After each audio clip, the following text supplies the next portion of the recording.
राधे राधे। आशा करती हूँ कि आप सभी लोग खुश होंगे, स्वस्थ होंगे, मस्त होंगे। ओम नमो भगवते वासुदेवाय। ओम ब्रीम बृहस्पते नमः। आज मैं आप लोगों को बैसाख मास में सुनी जाने वाली गुरुवार व्रत कथा सुनाने जा रही हूँ, जो कि बहुत ही पुण्य फल देने वाली है। इसको सुनने से सारी मनोकामनाएं पूर्ण होती हैं। आइए सुनते हैं बैसाख मास में गुरुवार व्रत कथा। बृहस्पतिवार व्रत कथा। बृहस्पतिवार का दिन भगवान विष्णु को समर्पित होने के कारण इस दिन बृहस्पतिवार की कथा को अवश्य सुननी चाहिए। कहा जाता है कि यदि कोई बृहस्पति व्रत न भी करे तो भी कथा को अवश्य सुने। कथा सुनने से भी उसके सारी मनोकामनाओं की पूर्ति भगवान विष्णु करते हैं। इसलिए कथा अवश्य सुने और भोग स्वरूप भगवान विष्णु को गुड़ और चने का भोग अवश्य लगाएं। जिसके जन्म कुंडली में गुरु कमजोर होता है वह बृहस्पतिवार की व्रत उसे करना चाहिए, लेकिन यदि वह बृहस्पतिवार का व्रत नहीं कर सकता है तो कोई बात नहीं है।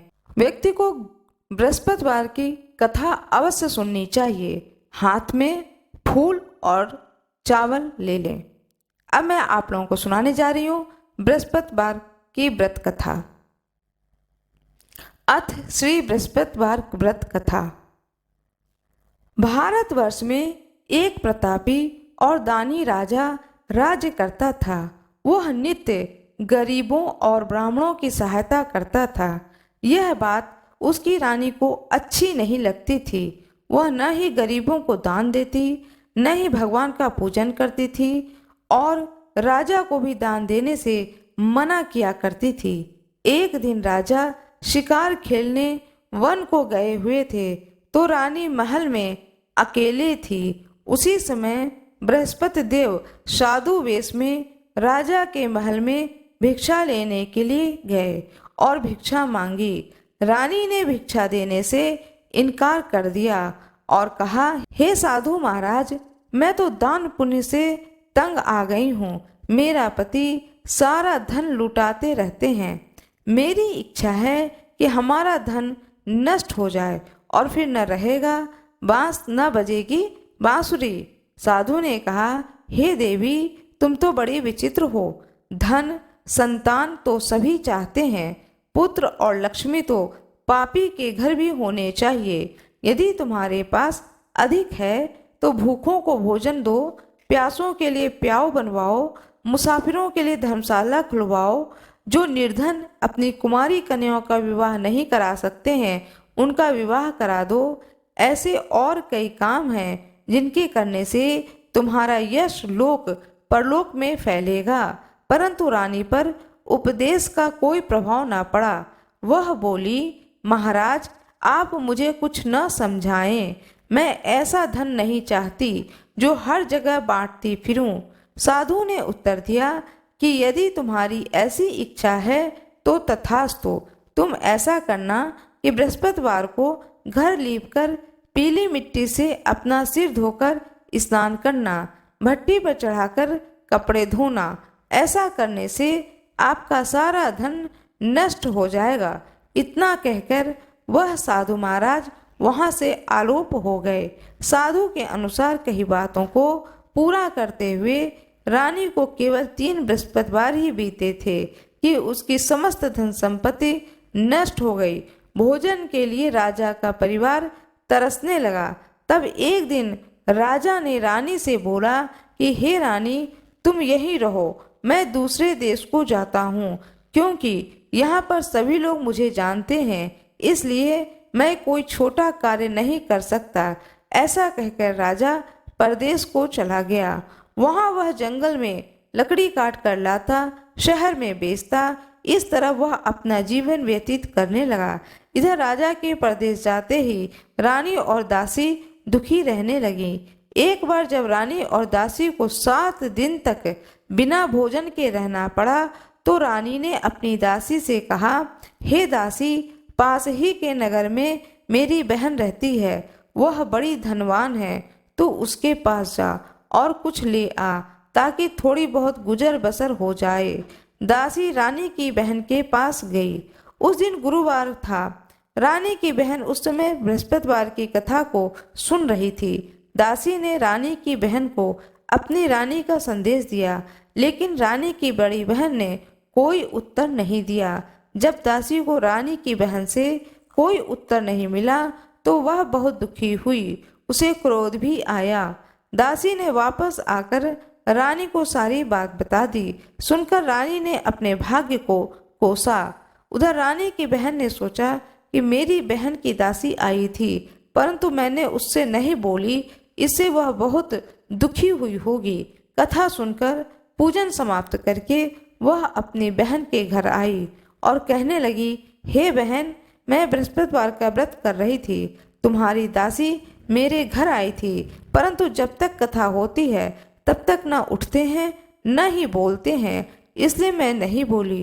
कहो दासी, क्यों गई थी? रानी बोली, बहन, तुमसे क्या छुपाऊं, हमारे घर में खाने तक को अनाज नहीं था। ऐसा कहते कहते रानी की आंखें भर आईं। उसने दासी समेत पिछले 7 दिनों से भूखे रहने तक की बात अपनी बहन को विस्तार पूर्वक सुना दी। रानी की बहन बोली, देखो बहन, भगवान बृहस्पतिदेव सबकी मनोकामना को पूर्ण करते हैं। देखो, शायद तुम्हारे घर में अनाज रखा हो। पहले तो रानी को विश्वास नहीं हुआ, पर बहन के आग्रह करने पर उसने अपनी दासी को अंदर भेजा तो उसे सचमुच अनाज से भरा एक घड़ा मिला। यह देखकर दासी को बड़ी हैरानी हुई। दासी रानी से कहने लगी, हे रानी, जब हमको भोजन नहीं मिलता तो हम व्रत ही तो करते हैं, लेकिन क्यों ना इनसे व्रत और कथा की विधि पूछ ली जाए ताकि हम भी व्रत कर सकें। तब रानी ने अपने बहन से बृहस्पतिवार व्रत के बारे में पूछा। उनकी बहन ने बताया कि बृहस्पतिवार के व्रत में चने की दाल और मुनक्का से विष्णु भगवान का केले की जड़ में पूजन करें तथा दीपक जलाएं, व्रत कथा सुने और पीला भोजन ही करें, इससे बृहस्पतिदेव प्रसन्न होते हैं। व्रत और पूजन विधि बताकर रानी की बहन अपने घर को लौट आई। 7 दिन के बाद जब गुरुवार आया तो रानी और दासी ने व्रत रखा। घुड़साल में जाकर चना और गुड़ लेकर आई, फिर उससे केले की जड़ तथा भगवान विष्णु का पूजन किया। जब पीला भोजन कहाँ से आए, इस बात को सोचकर दोनों बहुत दुखी थीं। चूंकि उन्होंने व्रत रखा था, इसलिए बृहस्पति देव ने उनसे प्रसन्न थे। इसलिए वे एक साधारण व्यक्ति का रूप धारण कर 2 थालों में सुंदर पीला भोजन लेकर दासी को दे दिए। भोजन पाकर दासी अत्यंत प्रसन्न हुई और फिर रानी के साथ मिलकर भोजन ग्रहण किया। उसके बाद वे सभी गुरुवार को व्रत और पूजन करने लगी। बृहस्पति भगवान की कृपा से उनके पास फिर से संपत्ति आ गई, परंतु रानी फिर भी पहले की तरह ही आलस्य करने लगी। तब दासी बोली, देखो रानी, तुम पहले भी इस प्रकार आलस्य करती थी। तुम्हें धन रखने में कष्ट होता था, इस कारण सभी धन नष्ट हो गया, और जब जब भगवान बृहस्पति की कृपा से धन मिला तो तुम फिर से आलस्य करती हो। रानी को समझाते हुए दासी कहती है कि बड़ी मुसीबतों के बाद हमने यह धन पाया है, इसलिए हमें दान पुण्य करना चाहिए, भूखे मनुष्यों को भोजन कराना चाहिए और धन को शुभ कार्यों में खर्च करना चाहिए, जिससे तुम्हारे कुल का यश बढ़ेगा, स्वर्ग की प्राप्ति होगी और पितर प्रसन्न होंगे। दासी की बात मानकर रानी अपना धन शुभ कार्यों में खर्च करने लगी, जिससे पूरे नगर में उसका यश फैलने लगा। बृहस्पतिवार व्रत कथा के बाद श्रद्धा के साथ आरती की जानी चाहिए। एक दिन राजा दुखी होकर जंगल में एक पेड़ के नीचे आसन जमाकर बैठ गया। वह अपनी दशा को याद करके व्याकुल होने लगा। बृहस्पतिवार का दिन था। एकाएक उसने देखा कि एक निर्जन वन में एक साधु प्रकट हुए। वह साधु वेश में स्वयं बृहस्पति देवता थे। लकड़हारे के सामने आकर बोले, हे लकड़हारे, इस सुनसान जंगल में तू चिंता मग्न क्यों बैठा है? लकड़हारे ने दोनों हाथ जोड़कर प्रणाम किया और उत्तर दिया कि महात्मा जी, आप सब कुछ जानते हैं, मैं क्या कहूँ। यह कह करके रोने लगा और साधु को अपनी आत्मकथा सुनाई। महात्मा जी ने कहा कि तुम्हारी स्त्री ने बृहस्पति के दिन बृहस्पति भगवान का निरादर किया, जिसके कारण वह रुष्ट होकर तुम्हारी यह दशा कर दी। अब तुम चिंता को दूर करके मेरे कहने पर चलो तो तुम्हारे सब कष्ट दूर हो जाएंगे और भगवान पहले से भी अधिक संपत्ति देंगे। तुम बृहस्पति के दिन कथा किया करो। 2 पैसे के चने मुनक्का लाकर प्रसाद बनाओ और शुद्ध जल से लोटे में शक्कर मिलाकर अमृत तैयार करो। कथा के पश्चात अपने सारे परिवार और सुनने वाले प्रेमियों में अमृत प्रसाद बांटकर आप भी ग्रहण करो।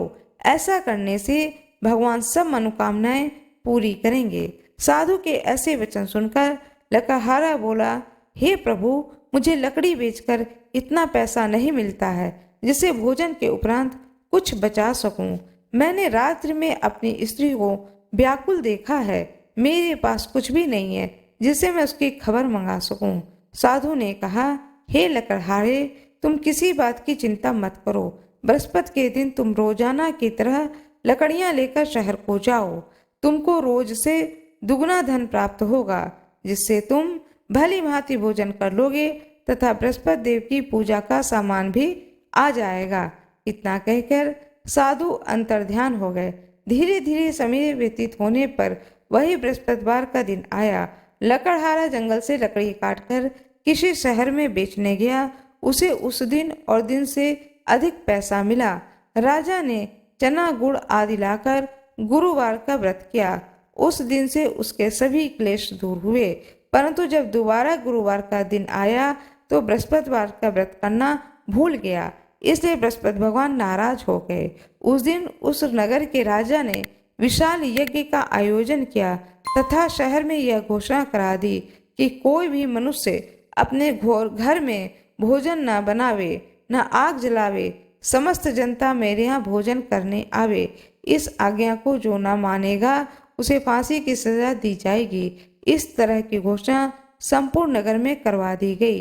राजा के आज्ञा अनुसार शहर के सभी लोग भोजन करने गए, लेकिन लकड़हारा कुछ देर से पहुंचा। इसलिए राजा उसको अपने साथ घर लिवा ले गए और ले जाकर भोजन करा रहे थे तो रानी की दृष्टि उस खूंटी पे पड़ी जिस पर उसका हार लटका हुआ था। वह दिखाई नहीं दिया। रानी ने निश्चय किया कि मेरा यह हार इस मनुष्य ने चुरा लिया। उसी समय सिपाहियों को बुलाकर उसको कारागार में डलवा दिया। जब लकड़हारा कारागार में पड़ गया और बहुत दुखी होकर विचार करने लगा कि न जाने कौन से पूर्व जन्म के कर्म से मुझे यह दुख प्राप्त हुआ है, और उसी साधु को याद करने लगा जो कि जंगल में मिला था।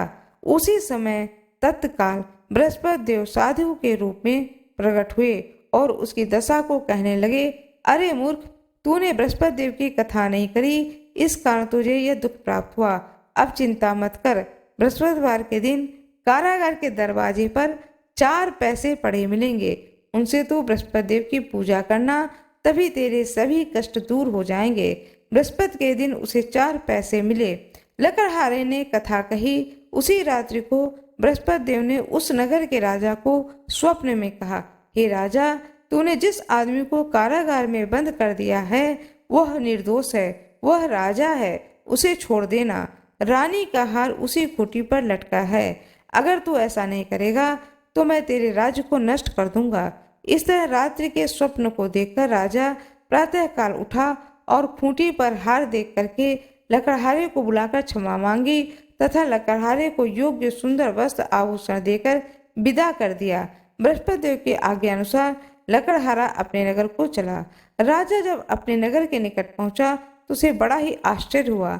नगर में पहले से अधिक बाग, तालाब, कुएं, बहुत सी धर्मशाला, मंदिर आदि बन गए हैं। राजा ने पूछा कि यह किसका बाग है और धर्मशाला है। तब नगर के लोग कहने लगे, यह सब रानी और बांदी के हैं। तो राजा को आश्चर्य और गुस्सा भी आया। जब रानी ने यह खबर सुनी कि राजा आ रहे हैं तो उन्होंने बांदी से कहा कि हे दासी, देख, राजा हमको कितनी बुरी हालत में छोड़ गए थे। हमारी ऐसी हालत देखकर वह लौट न जाए, इसलिए तू दरवाजे पर खड़ी हो जा। आज्ञा अनुसार दासी दरवाजे पर खड़ी हो गई। राजा आए तो उन्हें अपने साथ निभा लाई। तब राजा ने क्रोध करके अपनी रानी से पूछा कि यह धन तुम्हें कैसे प्राप्त हुआ। तब उन्होंने कहा, हमें यह सब धन बृहस्पति देव के इस व्रत के प्रभाव से प्राप्त हुआ। राजा ने निश्चय किया कि 7 रोज बाद तो सभी बृहस्पति देव का पूजन करते हैं, परंतु मैं प्रतिदिन दिन में 3 बार कहानी तथा रोज व्रत किया करूंगा। अब हर समय राजा के दुपट्टे में चने की दाल बंधी रहती थी तथा दिन में 3 बार कहानी कहता था। एक रोज राजा ने विचार किया कि चलो अपनी बहन के यहाँ हो आए। इस तरह निश्चय कर राजा घोड़े पर सवार हो अपनी बहन के यहाँ को चलने लगा। मार्ग में उसने देखा कि कुछ आदमी एक मुर्दे को लिए जा रहे हैं। उन्हें रोककर राजा कहने लगे, अरे भाइयों, मेरे बृहस्पति देव की कथा सुन लो। वे बोले, हमारा तो आदमी मर गया है, इसको अपनी कथा की पड़ी है। परंतु कुछ आदमी बोले, अच्छा कहो, हम तुम्हारी कथा भी सुनेंगे। राजा ने दाल निकाली और जब कथा आधी हुई तो मुर्दा हिलने लगा और जब कथा समाप्त हो गई तो राम राम कह के मनुष्य उठकर खड़ा हो गया। आगे मार्ग में उसे एक किसान खेत में हल चलाता हुआ मिला। राजा ने उसे देखकर उससे बोले, अरे भैया, तुम मेरी बृहस्पतिवार की कथा सुन लो। किसान बोला, जब तक मैं तेरी कथा सुनूंगा तब तक 4 हरैया जोत लूंगा। जा अपनी कथा किसी और को सुनाना। इस तरह राजा आगे चलने लगा। राजा के हटते ही बैल पछाड़ खाकर गिर पड़ा तथा किसान के पेट में बड़े जोर का दर्द होने लगा। उस समय उसकी माँ रोटी लेकर आई। जब उसने यह देखा तो अपने पुत्र से सब हाल पूछा। बेटे ने सभी हाल कह दिया तो बुढ़िया दौड़ी दौड़ी उस घुड़सवार के पास गई और उससे बोली, मैं तेरी कथा सुनूंगी, तू अपनी कथा मेरे खेत पर चलकर ही कहना। राजा ने बुढ़िया के खेत पर जाकर कथा कही, जिससे सुनते ही वह बैल उठ खड़ा हुआ और किसान के पेट का दर्द भी बंद हो गया। राजा अपनी बहन के घर पहुंचा। बहन ने भाई की खूब मेहमानी की। दूसरे रोज प्रातःकाल राजा जगा तो वह देखने लगा कि सब लोग भोजन कर रहे हैं। राजा ने अपनी बहन से कहा कि ऐसा कोई मनुष्य है जिसे भोजन नहीं किया है, मेरे बृहस्पतिवार की कथा सुन ले। बहन बोली, भैया, यह देश ही ऐसा है कि पहले यहाँ लोग भोजन करते हैं, बाद में अन्य काम करते हैं। अगर कोई पड़ोस में हो तो देखाऊं। ऐसा कहकर चली गई, परंतु उसे कोई ऐसा व्यक्ति नहीं मिला जिसने न भोजन किया हो। अतः वह एक कुम्हार के घर गई जिसका लड़का बीमार था। उसे मालूम हुआ कि उसके यहाँ 3 रोज से किसी ने भोजन नहीं किया है। रानी ने अपने भाई की कथा सुनने के लिए कुम्हार से कहा तो वह तैयार हो गया। राजा ने जाकर बृहस्पतिवार की कथा कही, जिसको सुनकर उसका लड़का ठीक हो गया। अब तो राजा की प्रशंसा होने लगी। एक रोज राजा ने अपनी बहन से कहा कि हे बहन, हम अपने घर को जाएंगे, तुम भी तैयार हो जाओ। राजा की बहन ने अपनी सास से कहा। सास ने कहा, हाँ चली जा, परंतु अपने लड़कों को मत लेकर जाना, क्योंकि तेरे भाई के कोई औलाद नहीं है। बहन ने अपने भैया से कहा, हे भैया, मैं तो चलूंगी, परंतु कोई बालक नहीं जाएगा। राजा बोला, जब कोई बालक ही नहीं चलेगा तब तुम ही क्या करोगी। बड़े दुखी मन से राजा अपने नगर को लौट आया। राजा ने अपनी रानी से कहा कि हम निर्वंशी हैं, हमारा मुंह देखने का धर्म नहीं है और कुछ भोजन आदि नहीं किया। रानी बोली, हे प्रभु, बृहस्पति देव ने हमें सब कुछ दिया है तो वह हमें औलाद अवश्य देगी। उसी रात को बृहस्पति देव ने राजा से स्वप्न में कहा, हे राजा, उठ, सभी सोच त्याग दे, तेरी नानी गर्भ से है। राजा को यह बात सुनकर बड़ी खुशी हुई। 90 महीने में उसके गर्भ से एक सुंदर पुत्र पैदा हुआ। तब राजा बोला, हे रानी, स्त्री बिना भोजन के रह सकती है पर बिना कहे नहीं रह सकती। जब मेरी बहन आए तो तुम उससे कुछ कहना मत। रानी ने सुनकर हाँ कर दिया। जब राजा की बहन ने यह शुभ समाचार सुना तो बहुत खुश हुई तथा बधाई लेकर अपने भाई के यहाँ आई। तभी रानी ने कहा, घोड़ा चढ़कर तो आई नहीं, गधा चढ़ी आई। रानी की बहन बोली, भाभी, मैं इस प्रकार न कहती तो तुम्हें औलाद कैसे मिलती। बृहस्पति देव ऐसे ही हैं, जैसी जिसकी मन में कामनाएं हैं सभी को पूर्ण करते हैं। जो सद्भाव पूर्वक बृहस्पतिवार का व्रत करता है एवं कथा पढ़ता है अथवा सुनता है या दूसरों को सुनाता है, बृहस्पति देव उसकी सभी मनोकामनाओं को पूर्ण करते हैं। बृहस्पति भगवान की जय, लक्ष्मी माता की जय, विष्णु भगवान की जय, सारी देवी देवताओं की जय। कृपया मेरे वीडियो को लाइक करिएगा, चैनल को सब्सक्राइब करिएगा, बेल आइकन दबाना ना भूलिएगा। जो कोई भी मेरे इस चैनल पर नए हों, कृपया मेरे चैनल को सब्सक्राइब अवश्य कर दीजिएगा। धन्यवाद।